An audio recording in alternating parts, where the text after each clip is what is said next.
Okay, hello everybody. I hope you can hear me well. So, welcome to the VirusDetect pipeline webinar by CSC. I'm Eija Korpelainen. Also, my colleague Kimmo Mattila will talk today, and Maria Lehtivaara will also be present, taking care of the technology and also answering questions. So, regarding that questions, should any question come to your mind during the webinar, please feel free to type it in the chat box, which is typically on the right-hand side of your Adobe Connect Pro screen. I won't see the questions during the slideshow, but I will see them afterwards, and I will answer them after my part. Then we continue with Kimmo's part following that. So, and also I would like to say that the slides are available on the webinar website as a PDF. So don't worry if you don't manage to read or write everything as we go. And finally, I would like to already at this stage say a big thanks to two people who are not from CSC. So these people, there is Jan Kreuz from the International Potato Research Institute in Peru, and Professor Jari Valkonen from the University of Helsinki. They have helped us a lot in setting up the VirusDetect pipeline at CSC. So what we are going to talk about today is, first of all, I give a very brief introduction to the background, so to the small interfering RNAs as an antiviral defense mechanism. And the main point is really this one. So we will be discussing the VirusDetect pipeline, the central concepts of it, the analysis steps that are performed, and we also look at the result files. Then I will introduce you to how to use this tool in the graphical Chipster user interface, which you can operate with mouse. And after me, Kimmo will tell how you can use VirusDetect on command line. So if you prefer, if you're comfortable working on command line, perhaps doing even some programming, then using command line on the Taito cluster might be the way for you. But let's start with the background first. So RNA interference, as you probably well know, is an antiviral defense mechanism in eukaryotic organisms. So basically, double-stranded RNA, the viral double-stranded RNA molecules are cut into small interfering RNAs or siRNA molecules, which are from 21 to 24 nucleotides long, and which then target this complex to degrade the viral RNA. And there are also biological mechanisms, which actually amplify this system. So as an end result, cells which have virus infection actually have a very large amount of these small interfering RNAs. And we take advantage of this in our virus detection system. So basically, we sequence the small interfering RNAs, and since they are pieces of the full virus, we assemble these RNAs into full virus sequences, which we can then compare to known virus sequences and thereby detect the viruses. So, so we extract RNA, size separate the molecules, take the fraction which contains the very short 20 to 30 nucleotide RNA molecules, and send them for sequencing. When the data comes then from those very short sequencing reads, we need to figure out what viruses are present. There would be several ways to do that, but one of the most recent methods is called VirusDetect, which was developed at the Cornell University in the US by Cheng et al. And essentially, it's a pipeline that combines several analysis tools in one tool, so it's very comfortable to run. So what it does, the main points are these two here. So it assembles this short RNA reads, small RNA reads, to longer sequences, which we call contigs, and it does it in two different ways to make sure that it catches everything. So one way is called reference-guided assembly, which means that the sequencing reads are aligned to known virus sequences, and then the matching pieces are combined together. The other approach is a de novo assembly approach, which means that no virus reference sequence is used, but instead only the reads are used, they are matched to each other, and the contigs are built from that. So essentially that's like doing a puzzle without the actual model picture. Now, once the contigs are available, then we go and compare them to known virus sequences using BLAST. So let's have a look at this in more detail. And as you can see, many of these figures are kindly provided by Dr. Jan Kroes from the International Potato Institute. So on this figure now, we have the reference-guided assembly. So here we have a reference sequence, some virus sequence that is 1,000 bases long. And then we have our short sequencing reads, which are these little blue bits here.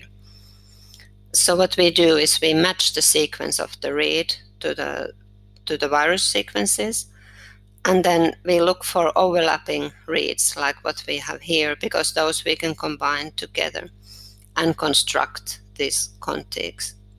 So this particular contig here is 600 bases long, and then we have another one here which is 200 bases long.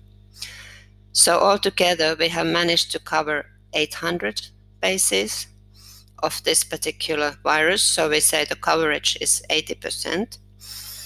And you will see that we also will talk about the depth. So that means how many reads on average cover each position of the virus reference. Now, how this is done in practice is that those reads are aligned to the virus reference database using an aligner called BWA, which is quite a well-known aligner in the next generation sequencing analysis. And as a reference virus database, the VirusDetect pipeline uses GenBank virus sequences, which have been sort of pre-treated in that they have been, first of all, classified to 8 different host kingdoms, which you see here. So, for example, if you are looking for potato viruses, you might not be interested in looking at vertebrate viruses, so you would concentrate on the plant subsection. Also, the VirusDetect people have removed redundancy. In other words, if there are sequences which are very similar to each other in the virus database, they have been combined. And this same sequence set is then later on used for the BLAST similarity searches.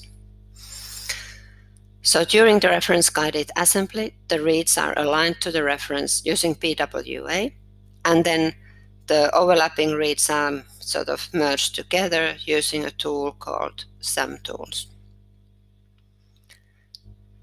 The other assembly then, the de novo assembly, is done using a program called Velvet. And before the Velvet tool is run, VirusDetect pipeline actually cleans the data a little bit.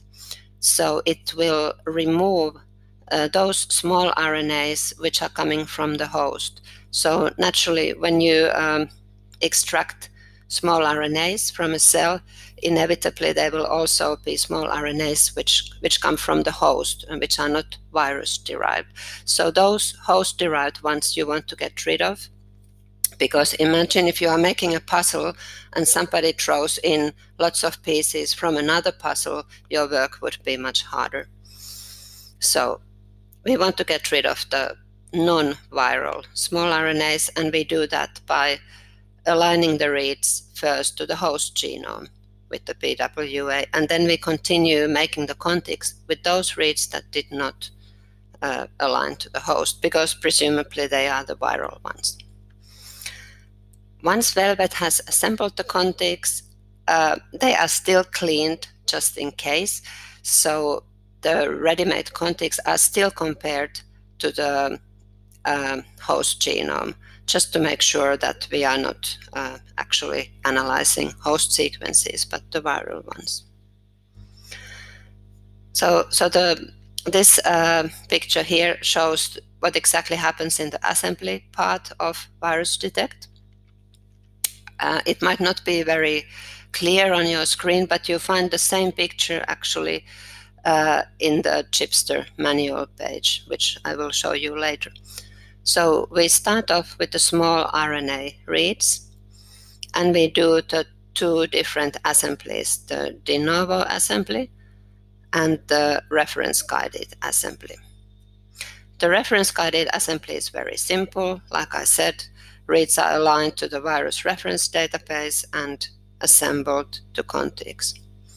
And on this side, before the de novo assembly, the reads are cleaned so that the host-derived small RNA reads are removed, and the rest is used for the assembly, and the contigs are also cleaned, and then the final set is combined with this other set obtained in a different way from the same reads, and the redundancies are removed, and you end up with your final set of contigs. So then for these contigs, we need to perform the actual virus identification.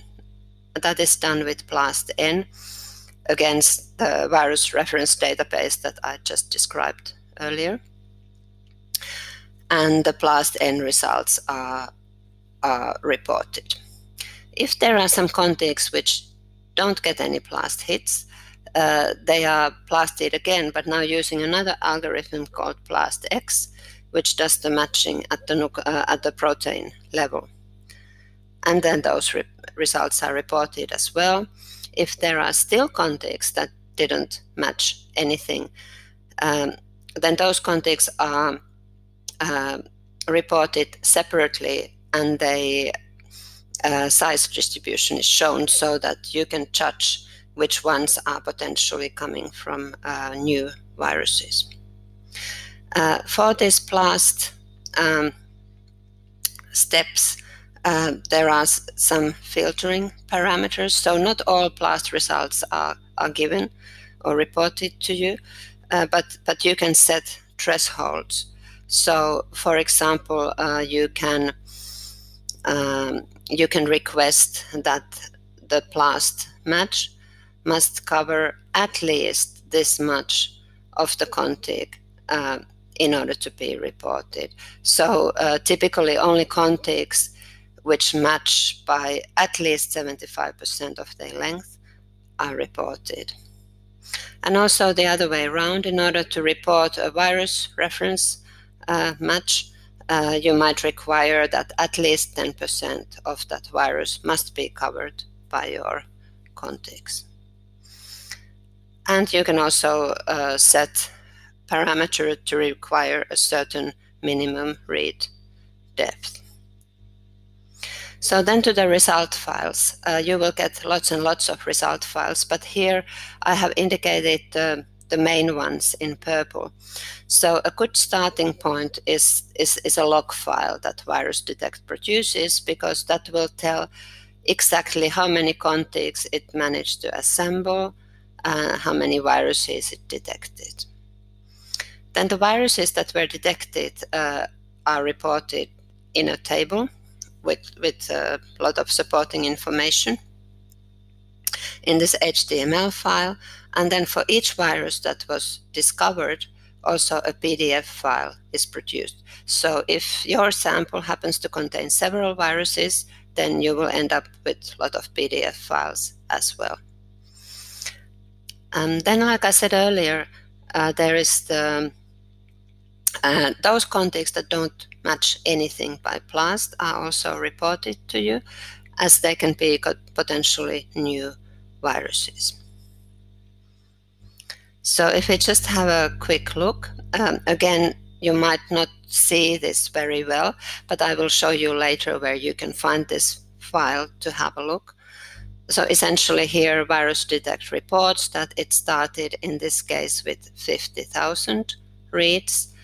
Out of those, roughly 11,000 aligned to reference virus sequence database, and the reference alignment-based assembly managed to make 62 contigs.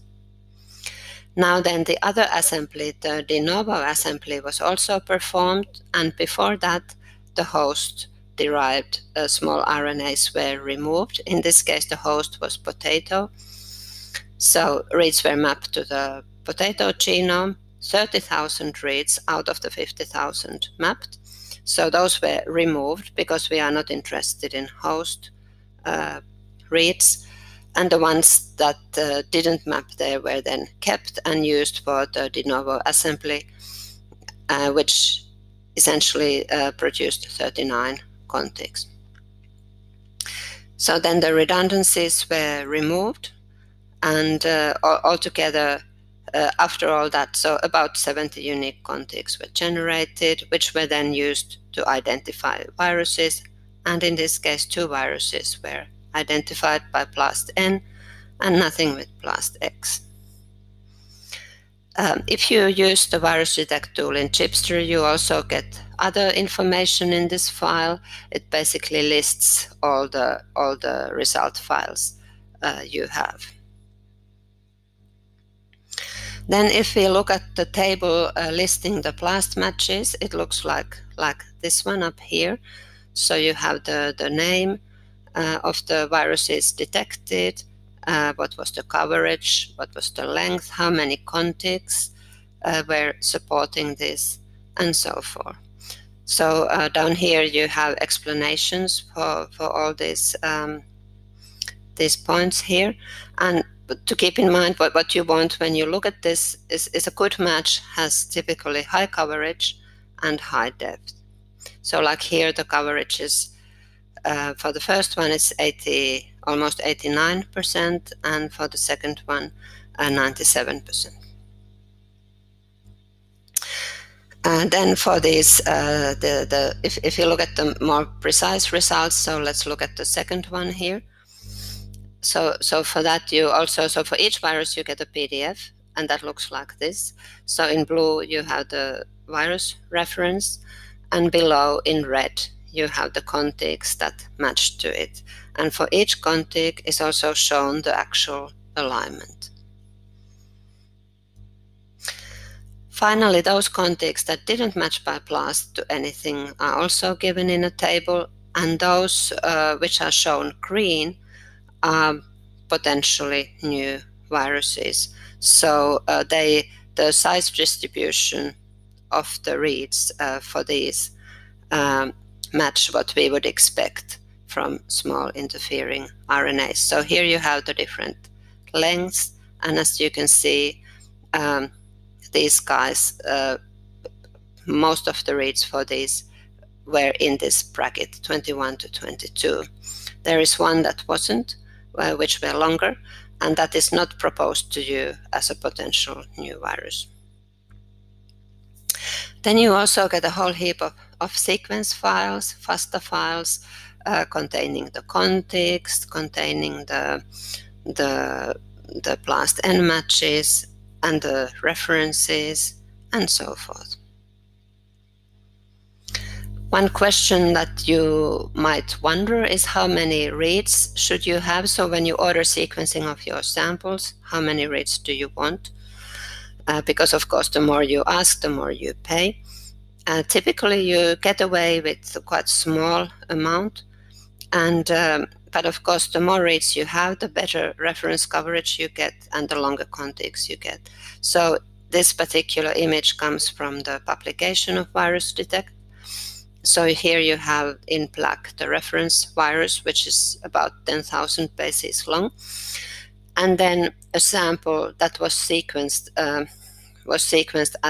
at different levels. So there was a sample which had very, very little reads, 15,000 reads only, and as you can see, there is only one little contig made. With 30,000 you get more, and as you go higher, so this is 300,000, you are already start to get quite long contigs covering most of the reference virus, and the more reads you can afford to have, the longer contigs you get, and you get actually pretty much perfect coverage so the whole length of the virus is covered. Then soon we will move to the Chipster software, but I just want to show you here in slide a couple of things about it still. So in Chipster, the analysis tools are grouped into categories, and VirusDetect tools live in a category in a category called small RNA-seq. There are two tools there. One is called VirusDetect, and the other one is VirusDetect with own host genome.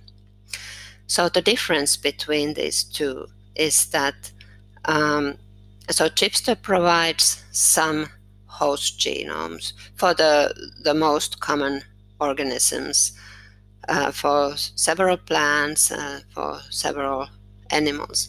But it could be that you are studying a more exotic organism perhaps, and Chipster doesn't have genome for that host. So in that case, you need to provide it yourself as a FASTA file. So then you would use this second tool here.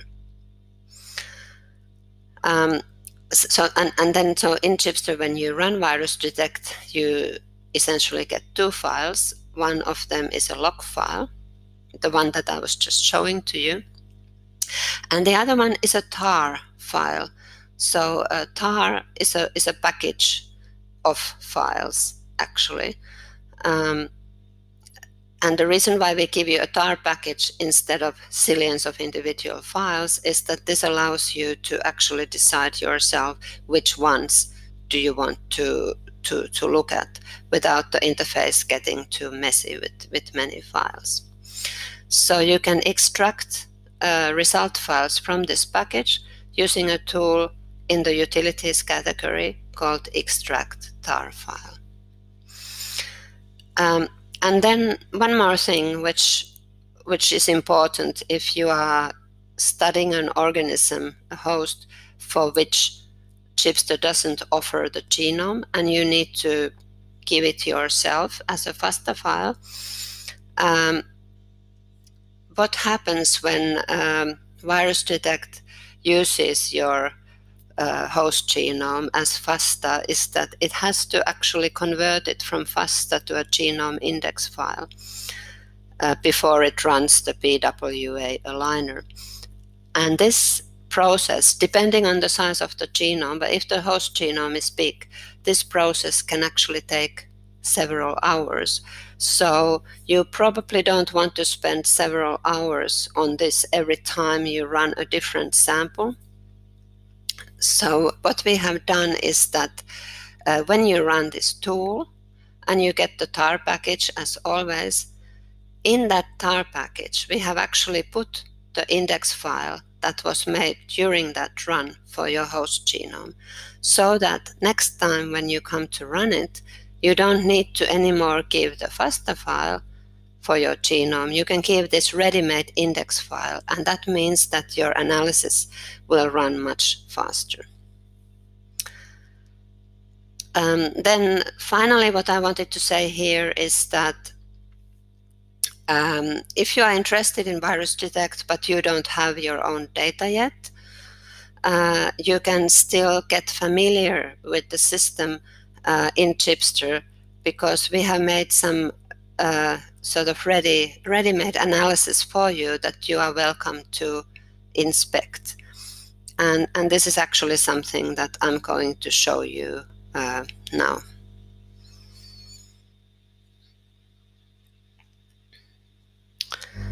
So I'm taking you to Chipster now. Again, this might look a bit small, but you might not be able to read all the text, but I will try to read it for you. And so what we are looking at here is I have an example session. So you can get these example sessions if you go to File, Open Example Session. It gives you a big list of ready-made sessions that allows you to get familiar with things. So in this particular session, we have data from potato samples, and we want to detect viruses there. So we have 3 different samples, and they have different amounts of reads.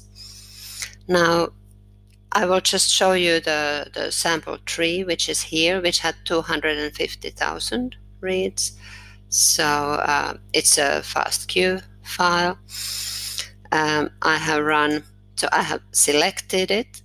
Then I have gone to the tool category small RNA-seq, selected the tool VirusDetect, for which you can see the parameters here, and I have run it.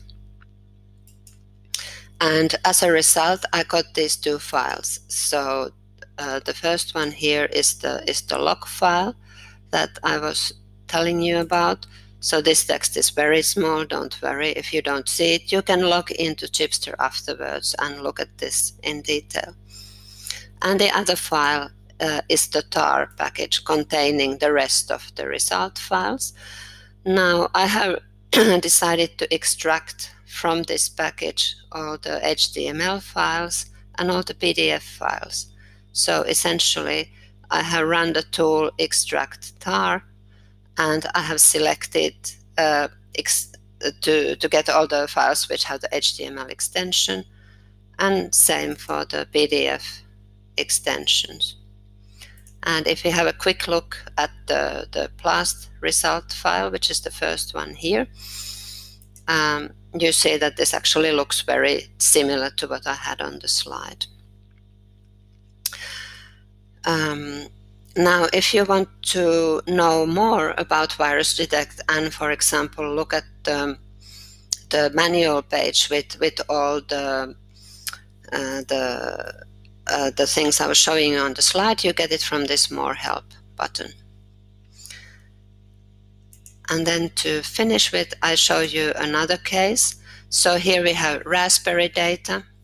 Now, raspberry is a bit more exotic genome as we think. So Chipster does not have that genome readily available, but you can get it from internet.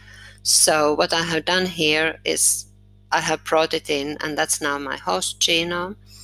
I have run VirusDetect as before, and then I have extracted from my tar package again the HTML files and the PDF files, but also now a tar file. So the host genome index that was made, painfully taking a lot of time, I extract that from the result files, and when I come to run my next sample, I can then use this index. So I don't need to go back to the FAST.genome anymore. I use the ready-made index and run my VirusDetect.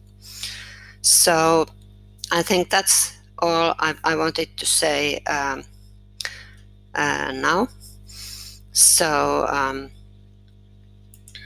if there are any questions at this point, we can discuss them. And I don't see currently any questions there. If you have questions afterwards, please feel free to either write them in the chat, or you can also email us. So a good email address to reach all of us is chipster@csc.fi. If there are no questions at this moment, we can proceed so that Kimmo will continue how you can do exactly the same thing, but using the Taito cluster. So, okay, so Chipster is certainly the most easiest way to get familiar with VirusDetect, and in most cases you can use that as the platform for doing the analysis runs. But if you have plenty of big samples you want to analyze, or you otherwise are using Taito frequently to do bioinformatics, then it's quite easy to do the analysis in Taito too. So to get started about VirusDetect in Taito, I can show you where to find the basic information how to run VirusDetect in Taito environment. So we have here in the research CSC pages a VirusDetect page. I will quickly show you how you can get back to this page from our main page, which is the research CSC FI.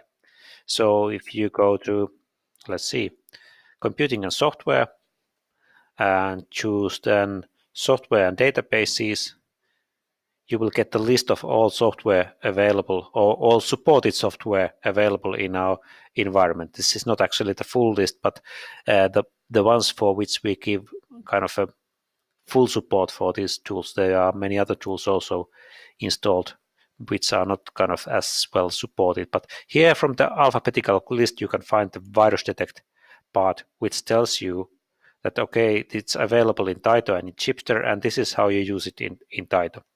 I won't go this in this side too in detail this web page, but I will skip to the terminal connection and show in practice how you use VirusDetect in Taito environment.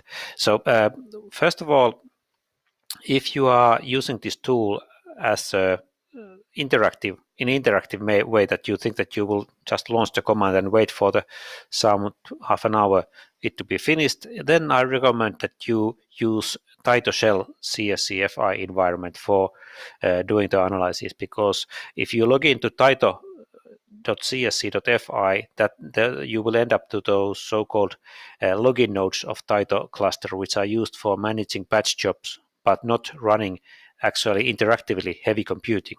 While in Taito shell you will actually go to an interactive batch job environment where you can run heavy computing. So first of all, go to Taito shell, and then you of course must have your input data, FASTQ files, somehow in the Taito environment.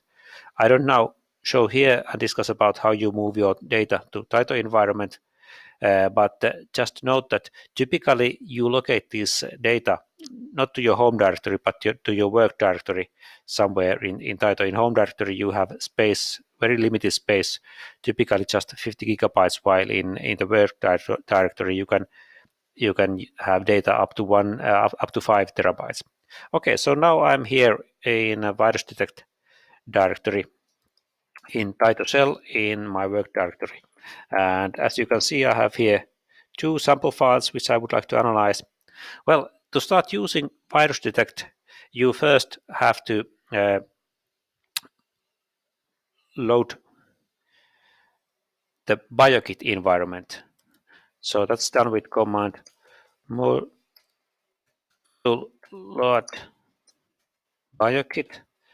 And this actually loads a wide selection of commonly used bioinformatics tools. So in many cases, when you are starting to do bioinformatics analysis in Taito, you will run this command first. But please note that this doesn't load all the possible tools that we have for bioinformatics in Taito. In some cases, you might need to use some other module load command. But in the case of VirusDetect, you can use this. And then when you type,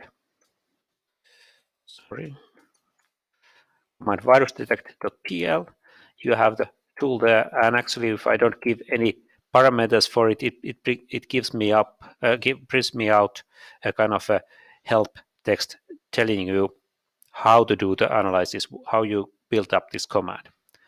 Well, as Eija already told you, you typically want to first you want to have the host reference genome there to clean out small RNA that originates from there. And just like in the case of Chipster, there are some previously calculated genome indexes available, but in Taito we don't have any indexes there available. So the first thing typically for you is to calculate PWA indexes for your host reference genome. And for that you first need to, of course, download the genome of your host organism. In this case, I'm using command ensemble fetch to download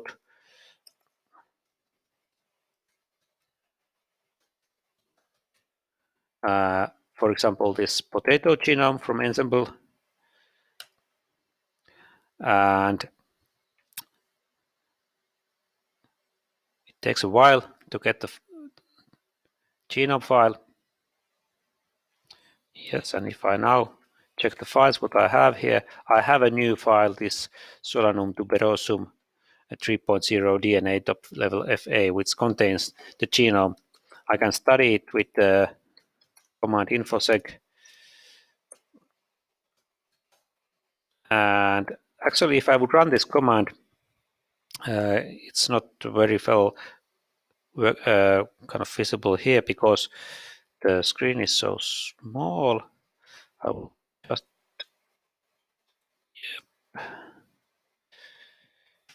run it in this way, just to show what is there in the genome file. And if you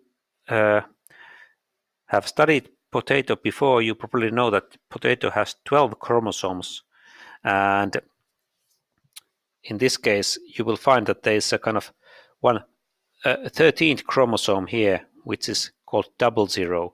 And this is actually some kind of external unassigned data, which we probably would like to get rid of before starting to do the actual BWA indexing. I'm not actually going to show how you do it. In this case, there are many ways, and it's not too difficult to do it. Instead, I will just,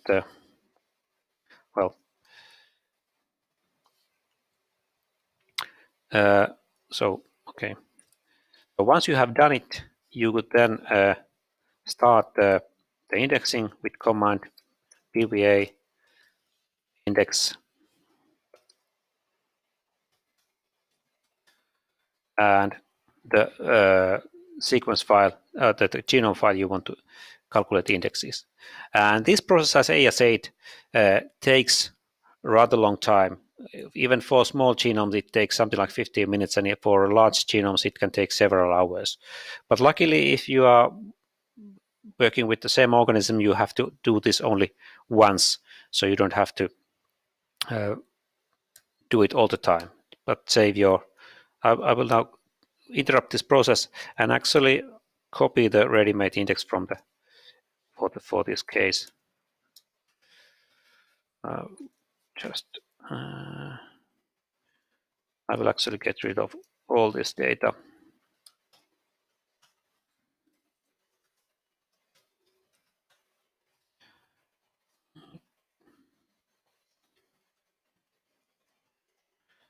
And I will copy my ready calculated index files.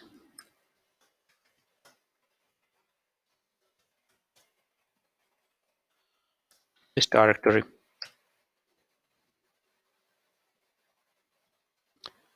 Takes a second. So now what if we look at the situation, what we have now here is the data what we need. We have the sample file and the host reference. And then we start building the VirusDetect command itself. So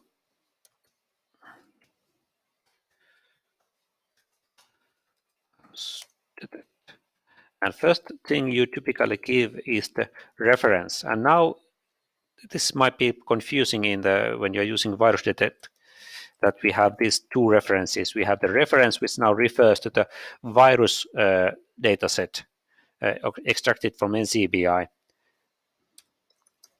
which is by default we use this viral plant, and then you define the host reference, which means the organism where the virus was infecting, which the virus was infecting.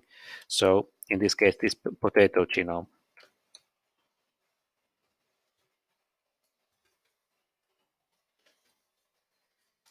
Reference this way, and then finally give the sample files. And actually, you could give several sample files here in the end, and each of them would be analyzed separately. So this is in a principal format, the VirusDetect command. As shown in both in Chipster and previously when I showed the help, you can use many other options too here in the computing. But anyhow, if I would now, okay, there's something wrong in the command, some typo, reference, yep.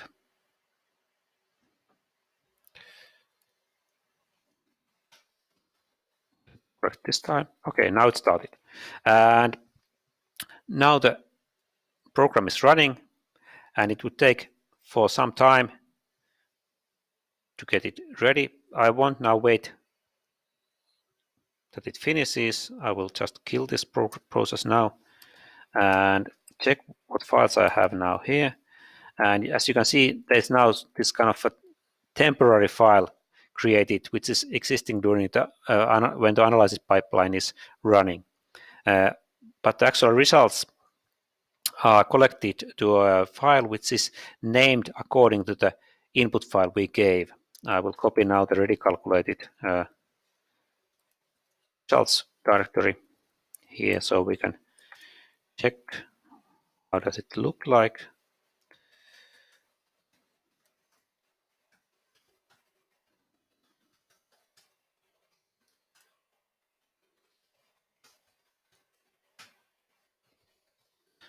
So the results would appear then a directory which is named according to the input file and have a the prefix result there. So if I go to this directory and check what files I have here, you can see that we have the same files, similar files that we had there in the Chipster 2. We have the blast HTML page describing the blast results, and then the FASTA files which contain the actual contigs and reference sequences and so on and so on.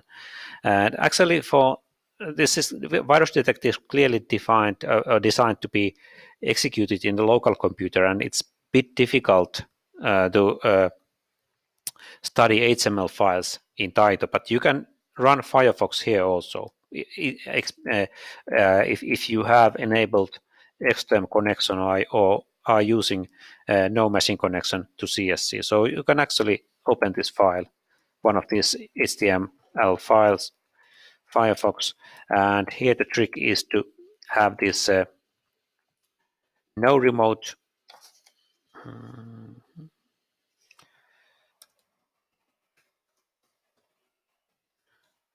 option, and then you can define that you open the file and you can directly give a path to this file. In this case, I will use this kind of command which defines my current path, and then take here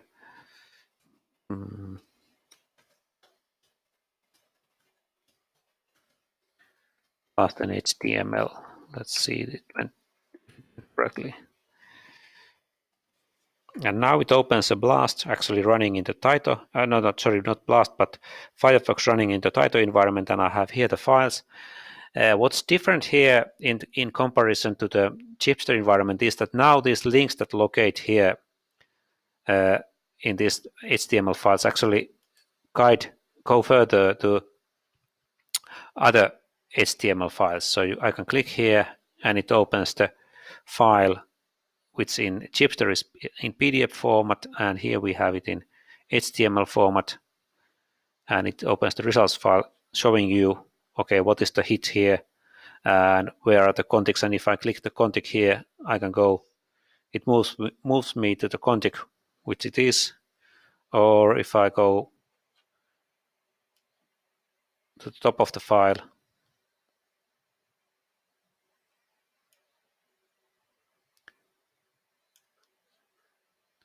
so as you can see, that's the difficulty in running this Firefox in Taito. When you're running it remotely, it's not very fast. But anyhow, I could open the link also to the actual source data, which is in NCBI, if I would like to.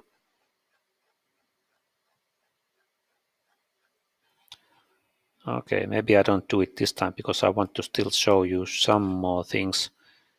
I will just close this one here. Okay. So this is the way how you run it interactively in Taito. So if your job takes just some half an hour, maybe you can do it that way. But the nicer way is to build a batch job file, like the one I have here, this VD batch job.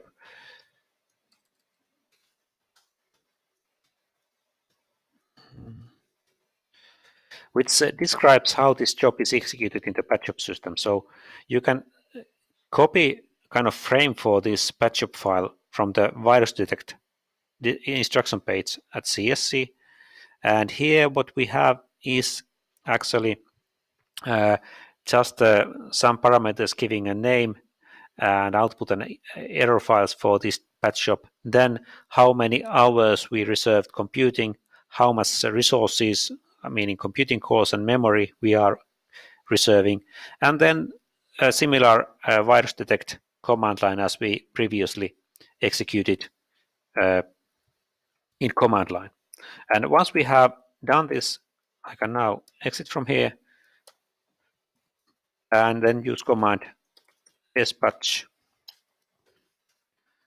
And with this command, I have now submitted my job to the batch job system, and I don't have to kind of have it running interactively. It's running there in the batch job system, and I will get the result later on here. If I check the status of my batch jobs here, I can see that my job is now running there, and if I run this command, I can see that there are some output files also generating. This is the case for one VirusDetect job, but what's the best thing in Taito and in running VirusDetect in batch jobs is that if you have plenty of jobs, you can submit them all in the same time. There are many ways of how you do it.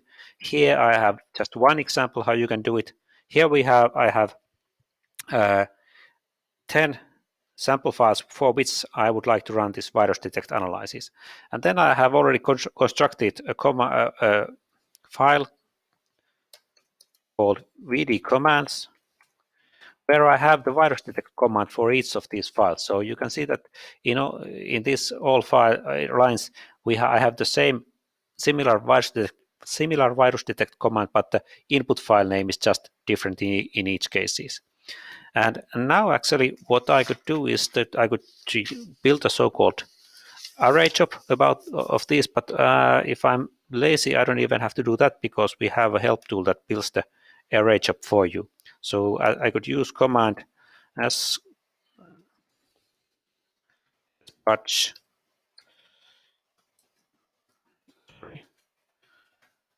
command list and then define the commands. VD commands. And by this way, actually, I would submit all these 10 jobs to be executed in the same time in the Taito environment. And they are now there in the batch job system. It tells me that there are 10 jobs are still waiting, but soon they will start running there. And this would be with this approach, you could submit, say, 200 or 500 analysis jobs to be executed in the same time. Okay, I think that's most of the stuff I would like to present. Do we have any questions at the moment for me or Eija? There's a question about, is the host genome subtraction obligatory? Is it possible to do reference-guided assembly? So the host genome subtraction, it is obligatory. If you don't have the host reference, you can run the analysis anyhow, both in Chipster and in command line. I don't know about the second question. Do you know about the possibility to do only the reference-guided assembly? Yeah, so I guess the question is, can one basically skip altogether the de novo assembly? Now, I don't remember off the top of my head if VirusDetect allows you to do so. In Chipster, you can't. But Kimmo, do you remember on command line, is there a parameter that forces VirusDetect to do only the reference guided assembly and skip the de novo one? I don't remember that there would be a one. I can actually immediately check what does the help say, but I don't think so. There's at least there is no command line option that would refer to that direction. So I would say that it's not possible to skip it. So if you go to the VirusDetect homepage, they will have instructions how they set up the viral reference database, and actually they have help tools that you can use to build your own versions. So it is possible to build your own reference database also. Okay, so in case there are no more questions, we thank you for attending, and should you have questions anytime afterwards, please feel free to email us. Thank you.